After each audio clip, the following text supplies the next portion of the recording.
Assalamualaikum warahmatullahi wabarakatuh. Selamat pagi Ananda.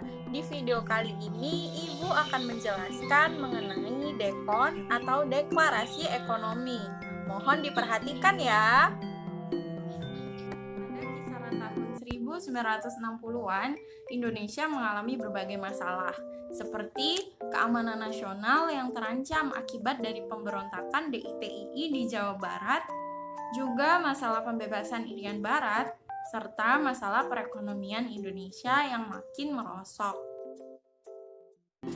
Dalam upaya perbaikan ekonomi, pemerintah membentuk Panitia 13 yang anggotanya meliputi bukan hanya ahli ekonomi, melainkan juga pemimpin partai politik, anggota Musyawarah Pembantu Pimpinan Revolusi atau MPPR, pimpinan DPR, juga DPA. Musyawarah ini menghasilkan konsep yang disebut dengan Deklarasi Ekonomi pada 28 Maret 1963 sebagai strategi dasar ekonomi Indonesia dalam pelaksanaan ekonomi terpimpin. Nah, strategi ekonomi terpimpin dalam deklarasi ekonomi terdiri atas dua tahap. Tahapan yang pertama adalah harus menciptakan suasana ekonomi yang bersifat nasional, demokratis, dan bersih dari sisa-sisa imperialisme dan kolonialisme. DEKON ini memiliki 14 peraturan pemerintah. Beberapa peraturannya merupakan upaya mewujudkan stabilitas ekonomi nasional agar dapat mencapai tahap ekonomi sosialis Indonesia dengan cara terpimpin. Namun dalam pelaksanaan dari deklarasi ekonomi ini sempat tertunda hingga bulan September tahun 1963 oleh Presiden Soekarno karena alasan berkonsentrasi pada konfrontasi dengan Malaysia.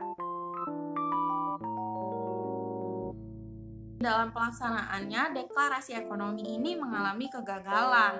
Di antaranya adalah yang pertama, kondisi perekonomian yang makin memburuk karena anggaran belanja negara tiap tahun terus meningkat tanpa diimbangi dengan pendapatan negara yang memadai. Nah, yang kedua adalah mendapatkan kredit impor luar negeri jangka panjang yang nantinya harus dikembalikan lagi 1 atau 2 tahun setelahnya. Nah, ini artinya pemerintah Indonesia melakukan utang luar negeri untuk memperbaiki perekonomian di dalam negeri. Lalu yang ketiga, cadangan devisa Indonesia makin menipis. Nah, tetapi dalam hal ini Presiden Soekarno justru tetap pada pendiriannya untuk menghimpun dana revolusi untuk membangun politik mercusuar. Nah, dampak dari kebijakan ini adalah semakin meningginya angka inflasi di Indonesia hingga menyebabkan hiperinflasi sebesar 200 hingga 300% pada tahun 1965. Sehingga hal ini menyebabkan penggantian pecahan mata uang lama sebesar Rp1.000 menjadi Rp1. Dan hal ini dibarengi dengan kenaikan harga BBM yang tidak disetujui oleh masyarakat Indonesia pada saat itu. Oke, cukup sampai di sini materi yang dapat Ibu sampaikan. Terima kasih ya telah memperhatikan.